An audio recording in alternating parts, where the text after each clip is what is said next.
The X-Zone Radio Show with Rob McConnell is largely an opinion talk show. All opinions, comments, or statements of fact expressed by Rob McConnell's guests are strictly their own and are not to be construed as those of the X-Zone Radio Show or endorsed in any manner by Rob McConnell, Relmar McConnell Media Company, the X-Zone Broadcast Network, its affiliated networks, stations, employees, or advertisers.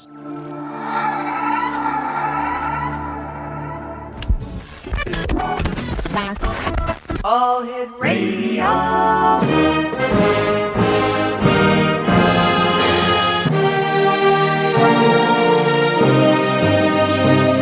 Welcome to the X-Zone, a place where fact is fiction and fiction is reality.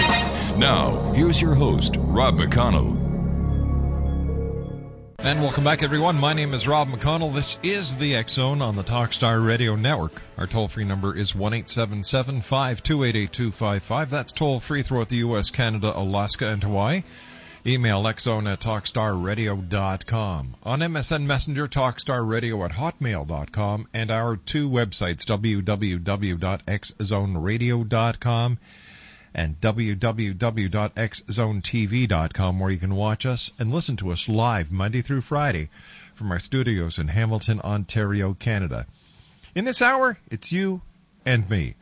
My question to you is, on this open mic hour on the X-Zone, one of the many questions I'm going to throw out there and let you digest and call me back with your comments, is as follows.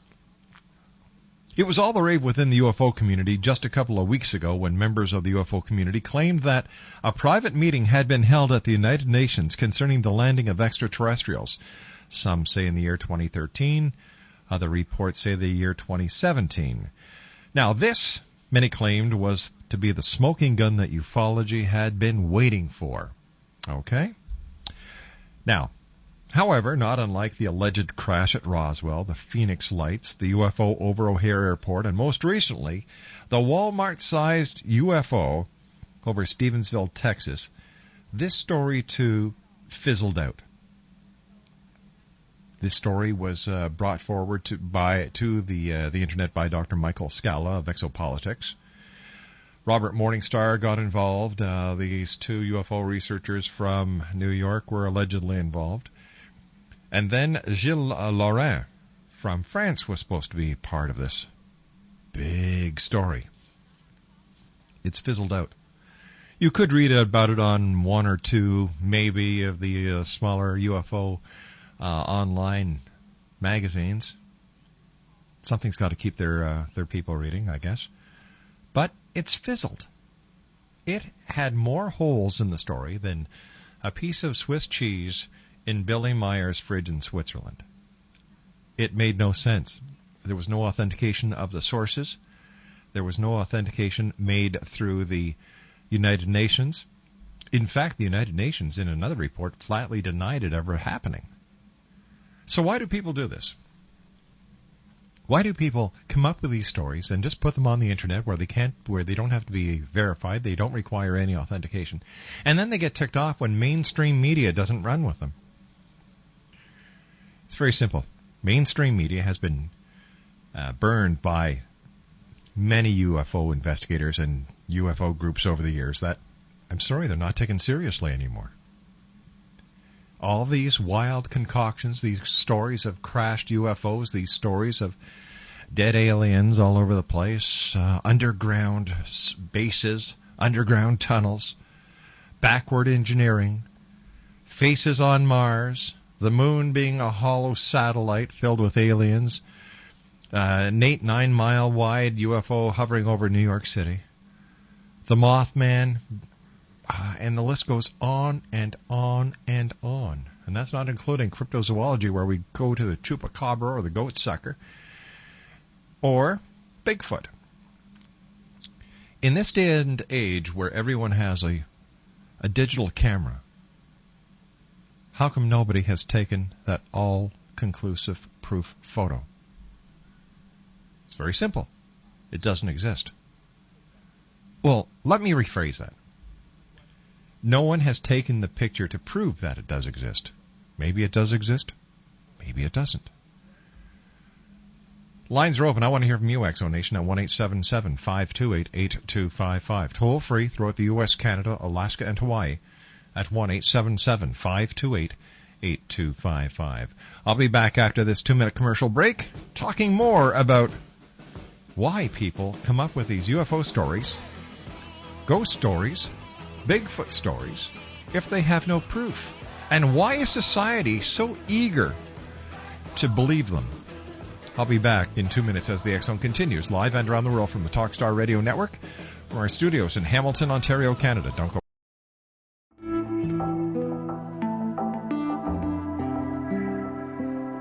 Take a step back in time and discover old Florida cuisine at Marsh Landing Restaurant in Fellsmere. Enjoy delicacies such as frog legs, gator tail, catfish, and swamp cabbage, or enjoy the more traditional cuisine like hand-cut Angus steaks, ribs, and seafood. Join us for breakfast with a southern flair featuring sweet potato pancakes, biscuits, and gravy, and much more. Planning a party? Marsh Landing's private dining room can accommodate groups from 8 to 80 people.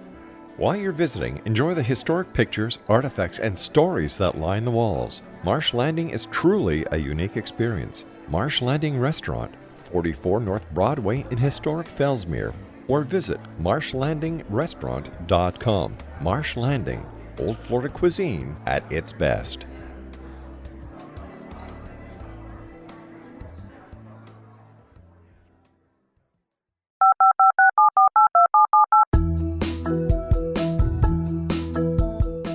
Did you know that when you're on the road with limited data or Wi-Fi, you can still listen to the X-Zone radio show with Rob McConnell, The Science of Magic with Gwilda Wiyaka, X-1, Dimension X, Space Patrol, and every minute of the X-Zone broadcast network by calling 213-401-0080, courtesy of Audio Now.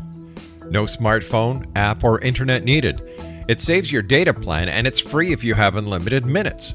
Call 213-401-0080 to listen on any phone, anytime, anywhere. Remember 213-401-0080 for the best of the paranormal, parapsychology, and sci-fi radio programming anywhere, 24/7, 365.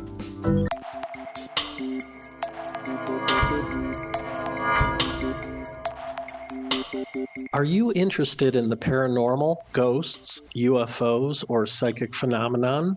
Join me, Tim Bartley, co-host of Talking to Spirits with Lightworkers Tim and Justina, coming mid-January 2017 to the XZBN.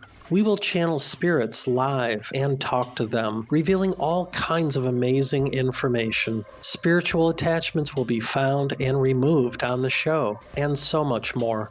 To find out when you can listen to Talking to Spirits with Lightworkers Tim and Justina, visit www.xzbn.net for listeners on both sides of the veil.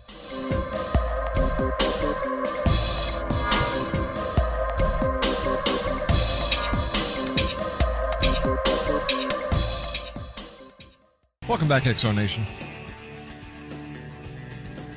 I've been doing this show now for 15 years, and I've talked to some of the most brilliant minds in the scientific community, and I've spoken to people who claim to have been part of paranormal experiences. Some people claim to have seen ghosts.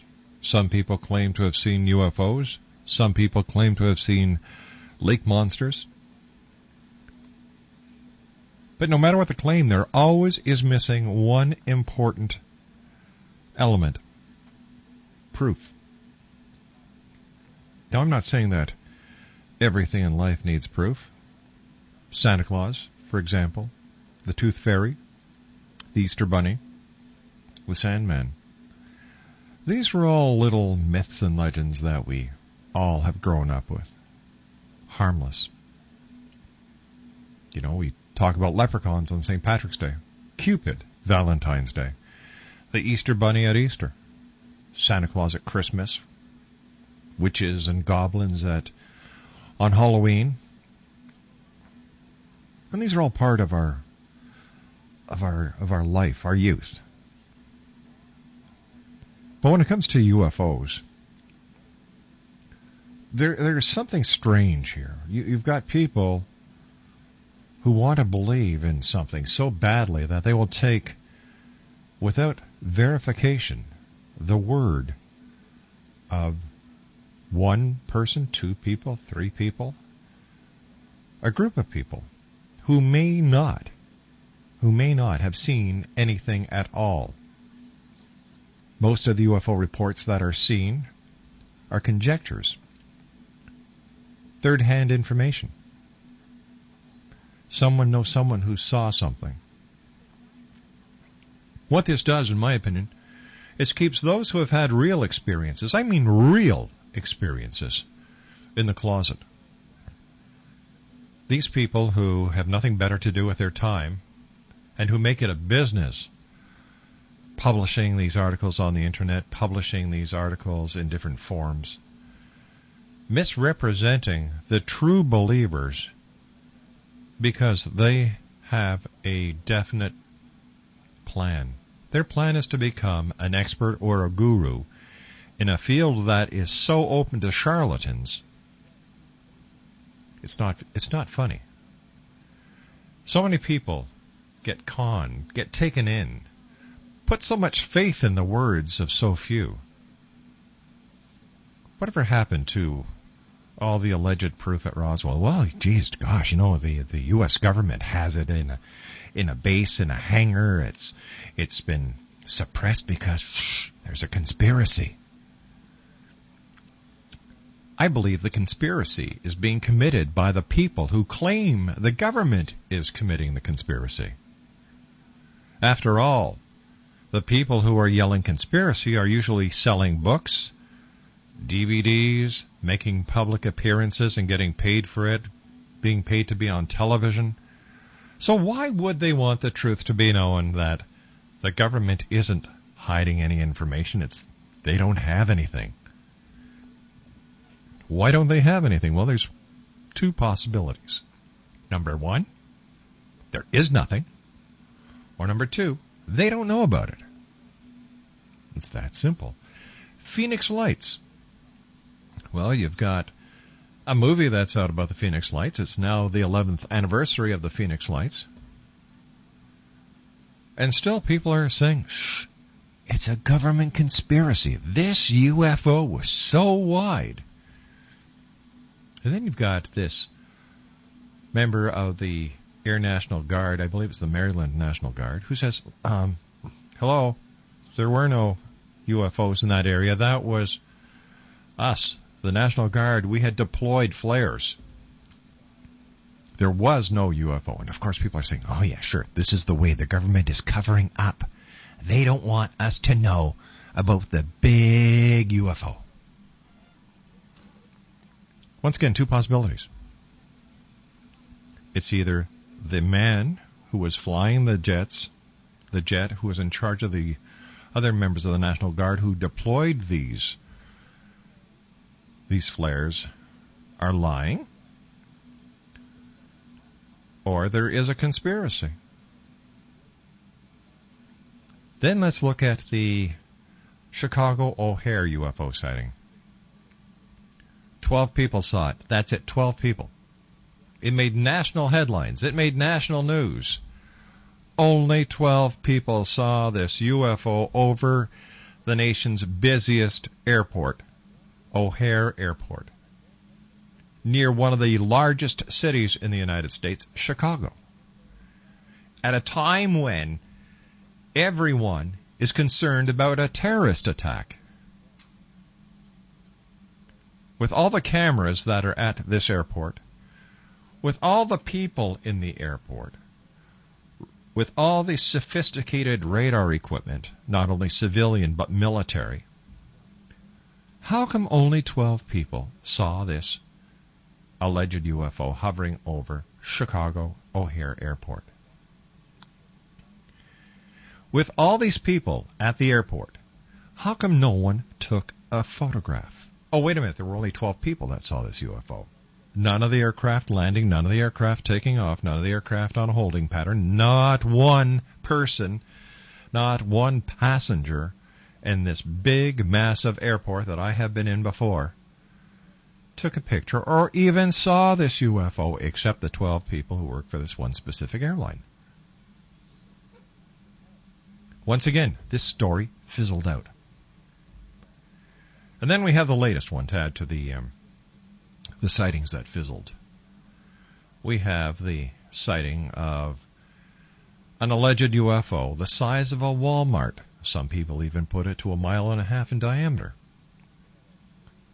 At the beginning of this year in Stephenville, Texas.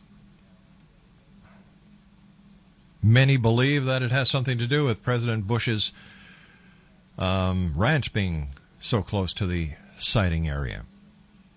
Others believe that the people who saw this UFO could not be wrong, that there was something in the sky. Now, the majority of the people who believe there was a UFO there did not see it. So why do they believe? Why do people need to believe in something so desperately that they will believe whatever someone says? What does this tell us about society? It gives us a message that something is desperately wrong. Is a society that has failed us, or did we, and have we failed society? We're more interested in UFOs, ghosts, Bigfoot, and all the other paranormal topics that so many people take such a deep interest in than we are in the state of affairs of this world. How many people die each day because they don't get water? How many people die each day because they don't have any food? How many people are homeless? How many people go hungry every night before they go to bed? How many children don't have any breakfast, lunch, or supper? And I'm talking here in North America. The same country that goes crazy for UFOs that cannot be proved. The same country that goes crazy for Sasquatch who cannot be proven. What is wrong with society? Something is missing in this entire equation. People, I'm not saying that UFOs do not exist. They very well may. I'm not saying that Bigfoot doesn't exist. He very well may. But with all the scientific equipment, with all the surveillance cameras, with all the digital cameras, both dashboard, in cell phones, and carried by tourists, throughout this great land of ours, how come there has not been one photograph that has been taken that cannot be proved to be a hoax? Why do you have to hoax society? If you want to do some legitimate research, then do it. Follow a specific methodology. Don't go at it half-cocked. Have you seen some of the photographs that are on the internet of these people who are on Bigfoot expeditions and are UFO watchers? They scare the hell out of me. A picture's worth 1,000 words. And these pictures do not exemplify professionalism. They really don't. It's like the old CB clubs of the 60s and 70s where everybody had a CB in their car. They'd all chat on their way to the local parking lot where they'd sit and talk. It's the same thing all over again. In the 60s and 70s it was CBs, and then the UFOs started. There are so many people out there who are die-hard believers who have never seen a UFO, but they believe because they've heard stories from other people. Oh, wow, you did? Jeez. How did you feel, eh? Wow, you saw that light in the sky? It's got to be a UFO because airplanes don't have lights, right? Think. That's all I'm saying. Think. Before you believe, heart and soul, think. If the UFOs are out there, why don't they just land? Wait a minute, I know this story because there is a non-interference clause, right? The prime directive of ufology. If there are UFOs out there and there is a biblical connection, why don't they feed the hungry, cure the sick, show us how to clean up our world, make this a better place to live? teach us how to be harmonious with one another. UFOs, Sasquatch, ghosts, things that go bump in the night. Are they real? I guess we're just going to have to keep on trying to understand and find out the truth and bring it to you, the X Zone Nation, Monday through Friday from 10 p.m. Eastern until 2 a.m. Eastern, right here live and around the world on the Talkstar Radio Network. Don't go away. I'll be back after the news.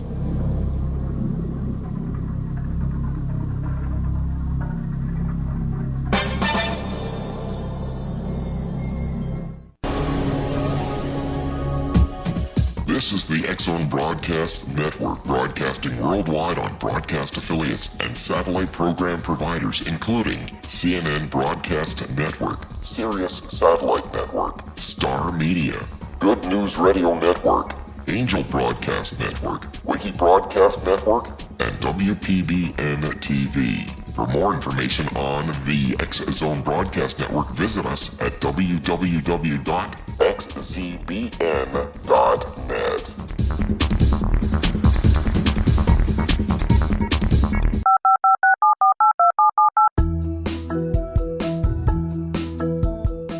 Did you know that when you're on the road with limited data or Wi-Fi, you can still listen to the X Zone Radio Show with Rob McConnell, The Science of Magic with Gwilda Wiyaka, X-1, Dimension X, Space Patrol, and every minute of the X Zone Broadcast Network by calling 213-401-0080, courtesy of Audio Now. No smartphone, app, or internet needed. It saves your data plan, and it's free if you have unlimited minutes. Call 213-401-0080 to listen on any phone, anytime, anywhere. Remember, 213-401-0080 for the best of the paranormal, parapsychology, and sci-fi radio programming anywhere, 24/7, 365. And welcome back to the X Zone. My name is Rob McConnell, coming to you live and around the world on the Talkstar Radio Network, X Zone TV, and on shortwave. Our toll-free number is 1-877-528-8255. That is toll-free throughout the U.S., Canada, Alaska, and Hawaii at 1-877-528-8255. Still to come on tonight's show, Ron Francel and Linda Drake. That's in hour number 3 and hour number 4. According to a recent study, or someone who's just really good with math, the average person will eat over 10,000 bars of chocolate, shed 121 pints of tears, and have sex more than 4,200 times in their lifetime. And here's more interesting statistics. We will own 8 cars, have eaten 15 pigs, spoken 123 million words, read 533 books, walked 15,000 miles, and 4,239 rolls of toilet paper. Yep, statistics you really need to know in life. Easter is this weekend, and thought we'd go into the Easter trivia to let you, the X Zone Nation, know a few things about Easter that you may not know. Decorating and coloring eggs for Easter was the custom in England during the Middle Ages. The household accounts of Edward I for the year 1290 recorded an expenditure of 18 pence for 450 eggs to be gold-leafed and colored for Easter gifts. The most famous decorated Easter eggs were those made by well-known goldsmith Peter Carl Fabergé. In 1883, the Russian Tsar Alexander commissioned Fabergé to make a special Easter gift for his wife, the Empress Marie. The first Fabergé egg was an egg within an egg. It had an outside shell of platinum and enameled white, which opened to reveal a smaller gold egg. The smaller gold egg, in turn, opened to display a golden chicken and jeweled replica of the imperial crown. Now, this special Fabergé egg so delighted the Tsarina that the Tsar promptly ordered the first Fabergé firm to design further eggs to be delivered every Easter. In later years, Nicholas II, Alexander's son, continued the custom. 57 eggs were made in all. In 1878, President Hayes and his wife Lucy officially opened the White House grounds to the children of the area for an egg rolling on Easter Monday. The event has been held on the South Lawn ever since, except during World War I and World War II. During the war years, Easter egg roll was held at the National Zoo and other Washington locations. The white lily, the symbol of the resurrection, is the special Easter flower. And the name Easter comes from Eostre, E-O-S-T-R-E, an ancient Anglo-Saxon goddess originally of the dawn. In pagan times, an annual spring festival was held in her honor. The word Paschal comes from a Latin word meaning belongs to Passover or to Easter. Formerly, Easter and the Passover were closely associated. The resurrection of Jesus took place during Passover. Christians of the Eastern Church initially celebrated both holidays together, but Passover can fall on any day of the week, and Christians of the Western Church preferred to celebrate Easter on Sunday, the day of the resurrection. In the Northern Hemisphere, Easter occurs in the spring and coincides with the pagan rebirth and fertility festivals. Eggs have been a symbol of new life and resurrection since ancient times. Rabbits and hares have long been associated with fertility of spring because they themselves are so fertile. When early Christians moved into pagan areas, they realized it would be impossible to wipe out the old, ingrained beliefs, but instead they absorbed and adopted them, and Easter became a mixture of both pagan and Christian customs. Easter is usually celebrated on the first Sunday after the first full moon on or after March the 21st. Therefore, it can occur on any Sunday from March 22nd through April 25th. Eastern Orthodox churches take other factors into consideration, so they may celebrate Easter later. Ham came to be the traditional favorite for Easter dinner because it's pre-refrigeration days. Hogs were slaughtered in the fall and cured for 6 to 7 months, just in time for the Easter dinner.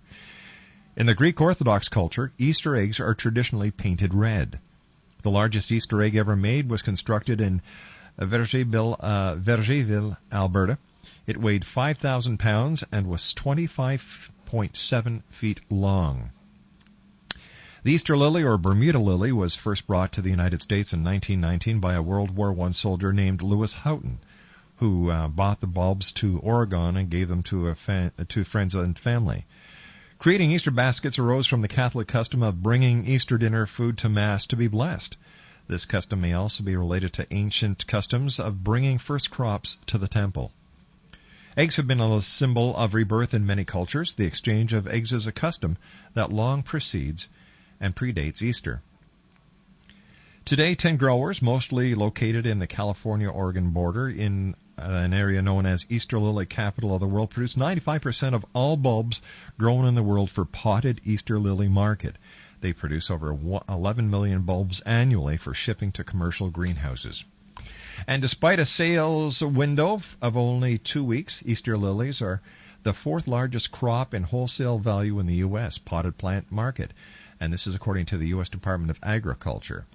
Poinsettias, mums, azaleas rank first, second, and third. States producing the highest number of potted Easter lilies are Michigan, California, Pennsylvania, and Ohio. In China, there is a celebration called Qingming, which takes place at the same time as the Western tradition of Easter. Chinese families visit the grave of their ancestors and take along meals and sweets. And Americans spend $2 billion on Easter goodies and eat 7.1 billion pounds of Easter goodies each year, with 60 million chocolate bunnies being sold each Easter. Now, for all you people who want to know where the egg comes from, well, laying eggs takes 24 to 26 hours according to the research from the University of Illinois. Even the best brood hens cannot lay more than 1 egg a day. And different churches have developed their own ways of decorating Easter eggs. Crimson eggs to honor the blood of Christ are exchanged in Greece. In parts of Germany and Austria, green eggs are used on Holy Thursday. Now, chocolate. Chocolate. Did you know the following chocolate facts? Per capita, Americans eat an average of 12.2 pounds of chocolate each and every year. Chocolate manufacturers currently use 40% of the world's almonds and 20% of the world's peanuts. CMA, or the Chocolate Manufacturers Association, uses about 3.5 million pounds of whole milk every day to make chocolates. That's 3.5 million pounds of whole milk every day to make chocolates. The melting point of cocoa butter is just below the human body temperature, which is why it literally melts in your mouth. And Switzerland has the highest per capita consumption of chocolate in the world at 22.4 pounds. Now that a 1 ounce piece of milk chocolate contains about the same amount of caffeine as a cup of decaffeinated coffee. So instead of taking that coffee to work with you, you can just pop a piece of chocolate, get you the same buzz. And let me see. Now, did you know that not all saturated fats raise blood cholesterol levels? The form of fat found in chocolate, cocoa butter, does not raise blood cholesterol levels, even though it is saturated. That's because cocoa butter is derived from plants, coca leaves, whereas the types of saturated fats are derived from animals. And let me see, most people are not allergic to chocolate. A recent study showed that only 1 out of 500 people who thought they were allergic to chocolate actually tested positive. And did you know the retail chocolate industry in the U.S. is worth $13 billion a year? I wonder what it's worth to dentists around the world. And the first chocolate box was introduced by Richard Cadbury in 1868 when he decorated a box of candy with a painting of his young daughter holding a kitten in her arms. And finally, did you know the chocolate manufacturers use 40% of the world's almonds, 20% of the world's peanuts, and 8% of the world's sugars? 1-877-528-8255 is toll-free throughout the U.S., Canada, Alaska, and Hawaii. My name is Rob McConnell, and this is the X-Zone on the Talk Star Radio Network. Still to come on tonight's show, we have Ron Francel and Linda Drake. Someone sent me this today, and I was very happy to send it out to all the members of the X-Zone mailing list. And if you would like to receive this, just let me know. I'll be glad to send it to you. It's all about the... just let me read it. Bet you the drug companies won't like this one getting around. Facts on honey and cinnamon. All right, it's found that a mixture of honey and cinnamon cures most diseases. Honey is produced in most countries of the world. Scientists of today also accept honey as Ramban, which is very effective medicine for all kinds of diseases. Honey can be used without any side effect for any of the diseases, any kinds of disease. So let's just take a look at a few of these. Heart disease. Make a paste of honey and cinnamon powder, apply on bread instead of jelly and jam, and eat it regularly for breakfast. It reduces the cholesterol in the arteries and saves the patient from heart attack. Also, those who have already had an attack, if they do this process daily, they are kept miles away from the next attack. Regular use of the above process relieves the loss of breath and strengthens the heartbeat. In America and Canada, various nursing homes have treated patients successfully and have found that as you age, the arteries and veins lose their flexibilities and get clogged. Honey and cinnamon revitalizes the arteries and veins. For arthritis sufferers, arthritis patients may take the daily, morning, and night 1 cup of hot water with 2 spoons of honey and 1 small teaspoon of cinnamon powder. If taken regularly, even chronic arthritis can be cured.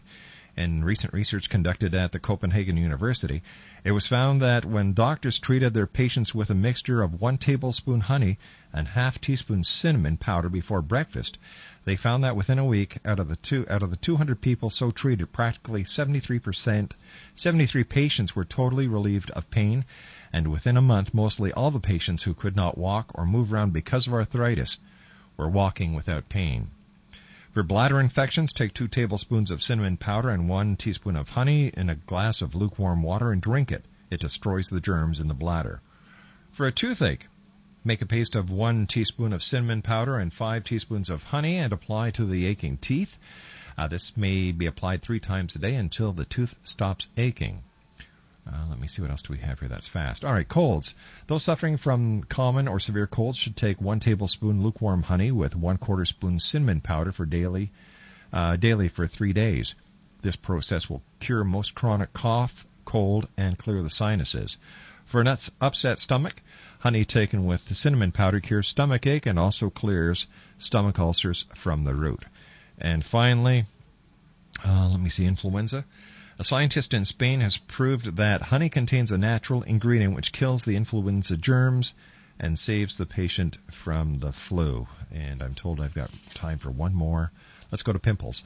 3 tablespoons of honey and 1 teaspoon of cinnamon powder paste. Apply this paste on the pimples before sleeping and wash it the next morning with warm water. If done daily for 2 weeks, it removes pimples from the root. And if you'd like a copy of this, just send me an email, xzone@talkstarradio.com, and we'll send you one forthwith. When we come back, more worldly information from yours truly, Rob McConnell, here in the X Zone as we continue live and around the world from our studios in Hamilton, Ontario, Canada. 1-877-528-8255 is toll free, and I will be back after this commercial break as we continue right here on Talkstar.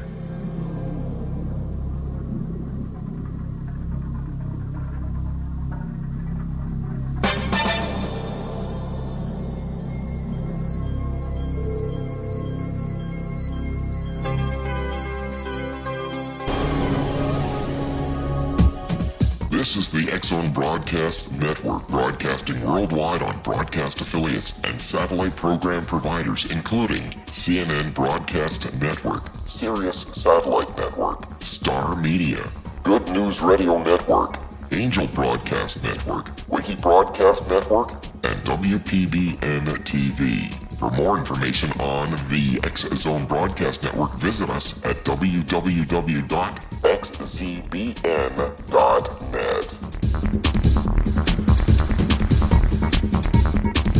19 Sergeant Central. 19 Sergeant, check. Officers on the scene. Hi, I'm Larry Lawson, host of Paranormal Stakeout.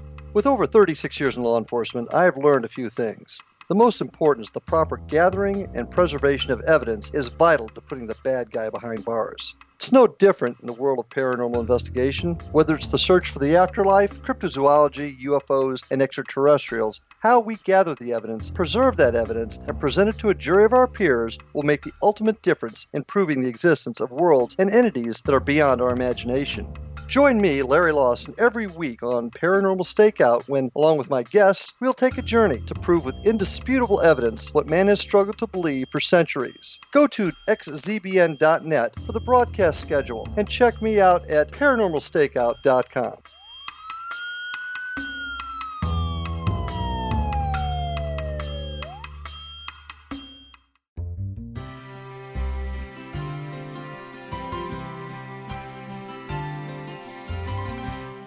True healing must address 4 levels: physical, emotional, mental, and spiritual, for us to live joyful and productive lives.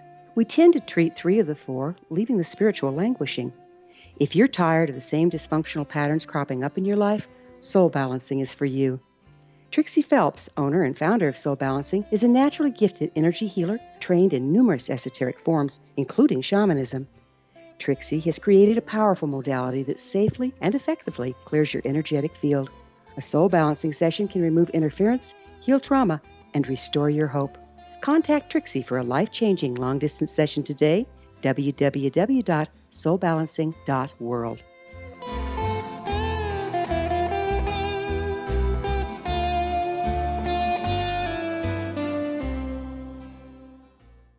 And welcome back. Still to come on tonight's show, I'll be speaking to Ron Francel in the next hour, and then our final hour I'll be speaking with Linda Drake for the part 2 of the 2-part interview that we have planned with her for this week. Some weird headlines in the news. Man's dead wife speaks again. In Irvington, New York, 80-year-old Charles Whitning can hear his wife's voice again anytime he wants. The folks at Verizon have recovered a lost message recording by his wife, Catherine, before she died in 2005. Unfortunately, when they upgraded Charles' telephone service, his wife's voice disappeared from his voicemail system. The message simply said, Catherine Whitting, and Charles said he had listened to it every day for comfort. A contractor found the recording in an archive and restored it to the new voicemail system. Charles says he's very, very happy. And this is another title for a news headline. Don't forget your death threat. In Milwaukee, 46-year-old John J. Miller was arrested after he faxed handwritten and signed letters from Kinko's, letters threatening to kill a federal judge and blow up a courthouse on the city's east side. John had filed for Chapter 13 bankruptcy back in 2004, but apparently has a long-running dispute with Judge Susan Kelly, who dismissed the case after he failed to make payments. He later sued officials in U.S. District Court and lost. He then appealed to the 7th Circuit Court of Appeals and lost again. His big mistake was leaving the evidence behind. Employees at Kinko's found the threatening letter that included Miller's name and phone number. He had faxed the letter to 4 area codes and left a copy on the machine. An employee called Milwaukee police who contacted the FBI. And here's another one. This is a headline from the St. Petersburg Time. It says, "Hey, Tampa, you owe me $22 million. Way back during the early months of the Civil Wars, the city of Tampa needed money for ammunition and other supplies, so they borrowed $299.58 from storekeeper Thomas Kennedy and issued a promissory note on June 21st, 1861, promising to pay back the money. Well, they never did, and now Mr. Kennedy's great-granddaughter, Joan Kennedy Biddle, and her family says the city owes them. So they're suing to collect the original debt plus 8% interest for 147 years, which comes to a whopping $22.7 million. Biddle, who's 77, said, "This thing has been in the family since the date on the note, and it has never been repaid." Tampa City Attorney David Smith says he doesn't consider the claim valid, but Biddle's attorneys argue that the statute of limitations doesn't apply in the case because at the time the note was issued, the state had no such statute on the documents. Wow. I've got $299 that says they never see a dime. What do you think? Do you think they'll get anything? I don't either. That's it for this hour. In the next hour, Ron Francel will be joining me. We're going to be talking about crime's lasting legacy of evil. It's going to be a very interesting and scary but real hour. 1-877-528-8255 is toll free, and I'll be back after the news at the top of the hour at 6.5 minutes past as the X-Zone continues live and around the world from our studios in Hamilton, Ontario, Canada, right here on the Talkstar Radio Network.